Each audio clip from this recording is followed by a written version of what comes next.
อยู่พุ่นไปหุ่นไปข้างหน้าเดี๋ยวนี้ห้องน้ำมันมีสองห้องแล้วนี่ทายเบิ่งนี่2 ห้องนี่ก็เพื่อเฮ็ดก็ฮู้อีหลีผู้ทายกองนี่นั่นนี่ก็แม่น้ำนี่แหละตัวนึงจะออกครึ่งๆเนาะตัวนั้นที่2เป็นข่อยเบิดมาอยู่ปีละยังสบายกว่าอยู่พุ่นโอ้คนเป็นผู้อยากอยู่กินนอนเป็นสุขมีเที่ยวเข้าตลาดสบายแล้วมาอยู่แม่ไอ้เมื่อกับเมื่อเมื่อหาไปอีกมุ้ยไปอยู่ฮะเมื่อที่ตลาดอยู่เงานอนขาตีนเข็มซะนะฮะอยู่นี่มันไม่ได้พี่น้องนะไปแก่เด็กพี่น้องลายแม่หลายเบิดนี่แต่ก็รู้จักว่านางแดงเป็นลูกลุงจันทร์แม่ไอ้ใครเนี่ยก็ว่าลูกลุงจันทร์คิดเบื่อแม่แล้วแม่แล้วอยู่น้องคนเดียวใครที่ไปถามเจ้าไม่ได้มุ้ยไปเลยเป่าวัดบอลลอยกับบริวฮะพี่น้องกับอยู่เนาะมีใจยิ่งมาที่ใช่ไหมมันคงมีเพลงละมีชุดก็นอนเบิดเลยเจ็บทองคำคือเนาะบางคนมากมันรักมาปุ่นมากเพิ่นอยู่ดีมีความสุขแล้วนะก็บุญบุญไว้น้ำประยิกมีทุกข์เข้ามาจะมีแต่หากระแสมีแต่หาเรื่องจังซี่ปวดหัวเพิ่นเศร้าแล้วนี่บ่อยากเบิ่งหยังเพราะว่าเพิ่นอยู่ดีมีแห้งแล้วมีความสุขแล้วเดี๋ยวนี้มีแต่เบิดตอนนั้นแหละครั้งที่แรกนี่ประยิกคนนึงได้เป็นไดนะ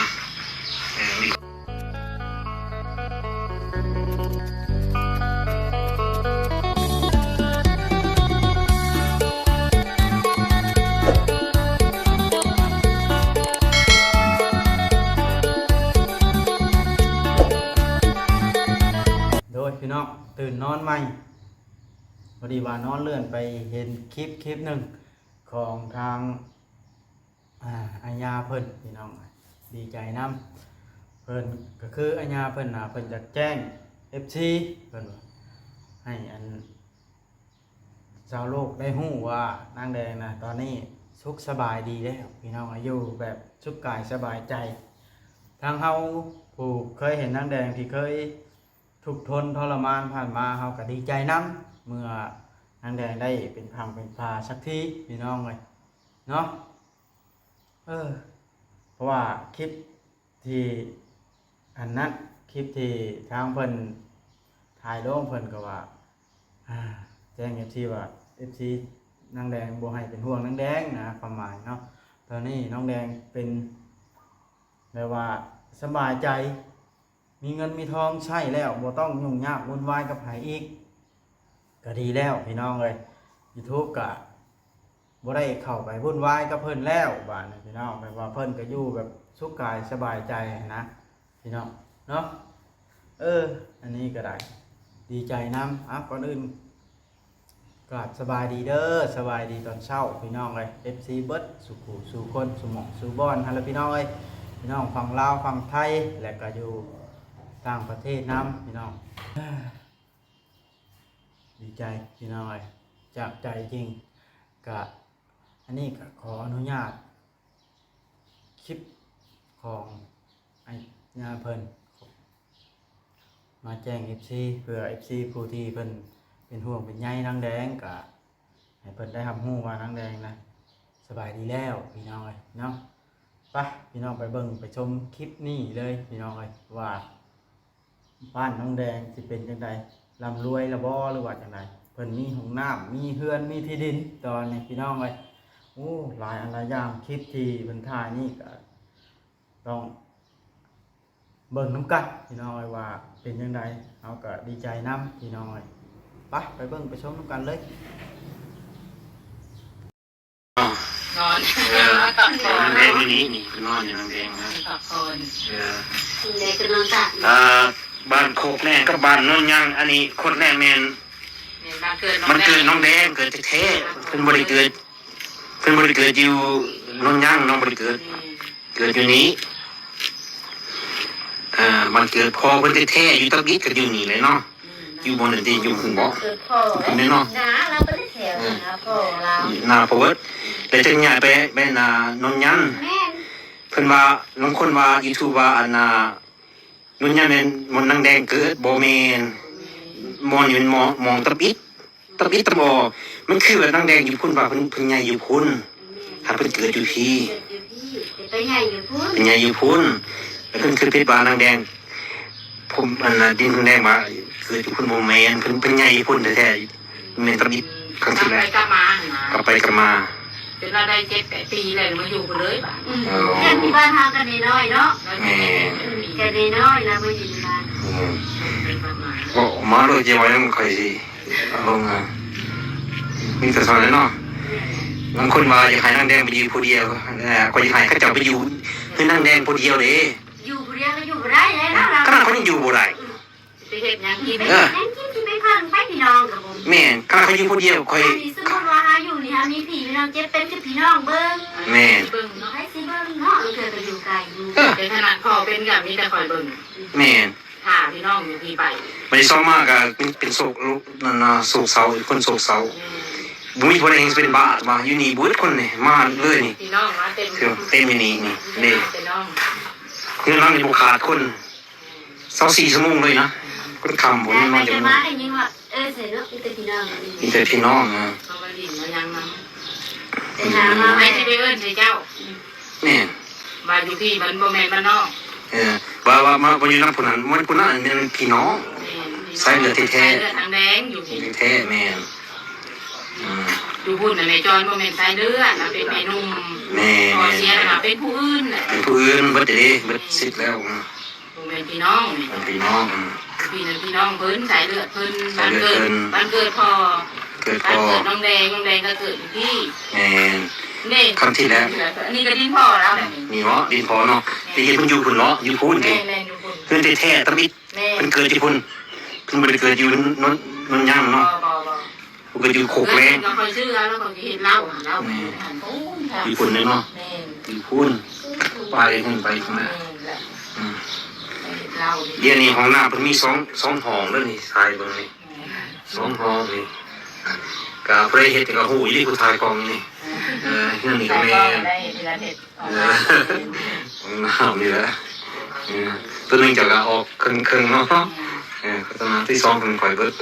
มาอยู่ปีเราเองสบายกว่าอยู่พุ่น โอ้คนเป็นผู้อยากอยู่กินนอนเป็นสุขมีเที่ยวเข้าตลาด สบายแล้วมาอยู่ แม่ ในเมื่อกับเมื่อ อ้าวเมื่อหาไปอีกมุ้ยไปอยู่ห่าเมื่อหาที่ตลาดอยู่เงานอนขาที่ถิ่มซะนะฮะ อยู่นี่มันไม่ได้พี่น้องนะไปให้แกะแดงเนาะพี่น้องลาย แม่หลายเบิดแม่ แต่ก็รู้จักว่านางแดงเป็น เกิ ลู ด ก ข ลุ อง งจัน เราเคยเห็น แม่ ไอ้ใครเนี่ยก็ว่าลูกลุงจันจีดเบื่อนั่นแหละแล้ว แม่นะ กูอยู่น้องผู้เดียวใครที่ไปถามเจ้า นี่ไม่ได้มุ้ยไปเลยเป่าวัดบอลลอยกับบริวฮะ พี่น้องก็อยู่เนาะ มีใจยังมาที่เอิ้นใช่ไหม อ้าวมันคงมีเพลงละยูทูบก็นอนเบิดเลย เจ็บทองคำคือเนาะนี่นะ บางคนมาอันน่ะมาลักมาปุ่นมา ว่าเพิ่นให้เขาจี้มาบีบคอเจ้ากับ มาเบิด สิเอิ้น นี่ซื้อเพลงเลยมีเท่าไหร่คำมากก็เป็นญาติผู้หญิงอีกตัวกันน้อยๆนึง น้อยหนึ่งเนาะ แม่ อยู่ดีสบายแล้วบ่เคยให้บ่เคยหยัง ขนาดเขาอยู่คนเดียวเขายังย่างพวกแห้งเลยขนาดผู้ชายนะฮะ เราก็ญาติไหมจะเป็นนี่ จำเป็นในตอนนั้นอยู่ในเป็นซุปได้อยู่นี่ บ่ได้ หัวไรนะบางคนก็ยูทูบเบอร์เป่าหูใส่พวกพญาใจดีนะบูเรื่องหัวเล่าฮะต้องถามเป็น2-3ทางถามคนอยู่แบบบนยูทูบนะคนอยู่ไกลมันเป็นยังไงแท้เป็นไพ่เป็นยังไงนะเป็นครูเรื่องนะเรื่องแรกก็บนยูทูบแล้วมีปัญหาที่มุ้ยยูทูบไม่ที่ความสุขมุ้ยเรื่องนั้นนะ สบาย มาอะไรก็บ่อยากได้เลยเนาะ บริทายแล้วนะ ได้มันบ่สบายใจ คือนอนอยู่ฮะนะภาษีหลักทายตรงนี้นะ ต่าง เอาแต่นี่เดียวมันก็ยากละเป็นมวยไทยนะก็ยังสั้นแม่นะมึงยังต่อยเพราะเกี่ยวกับยูทูบฮะก็เรื่องเล่ามันบ่ถือเขาบอกมันบ่ถือมันจริงเขาได้ยิวแล้วล่ะ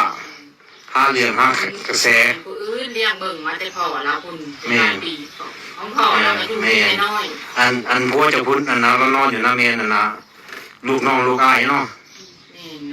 ะบ้าว แต่บ่าวลูก แดงเป็นบ้าว มันบ่าวอันนี้มันอ้ายสมบัติแท้อาจจะเอิ้นลูก แดงครับแต่จะเอื่นลูกทางแดงเพราะว่าบุมีลูกเป็นยิ่ง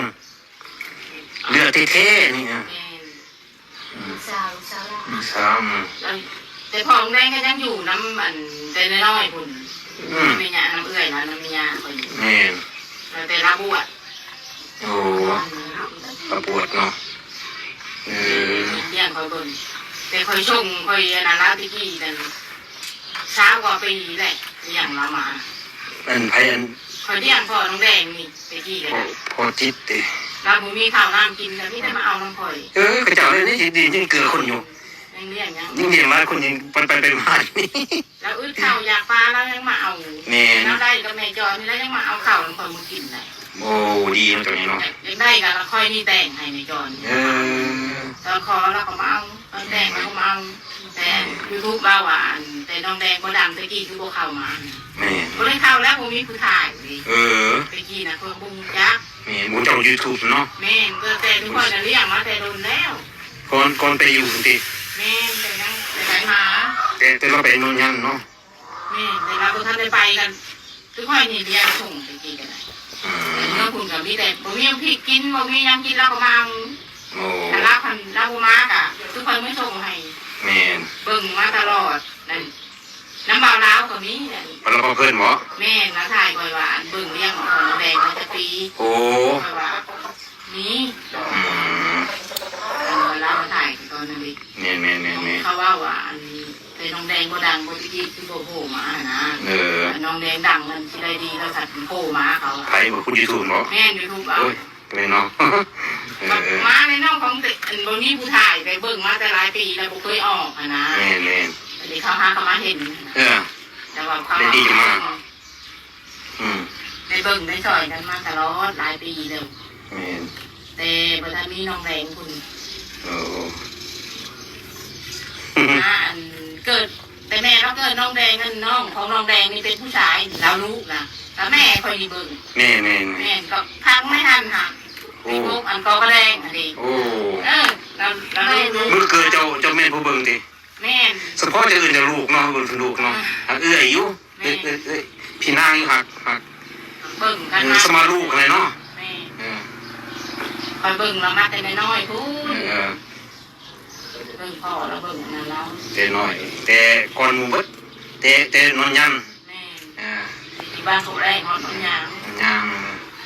แต่ดินดอนน้ำมันนี่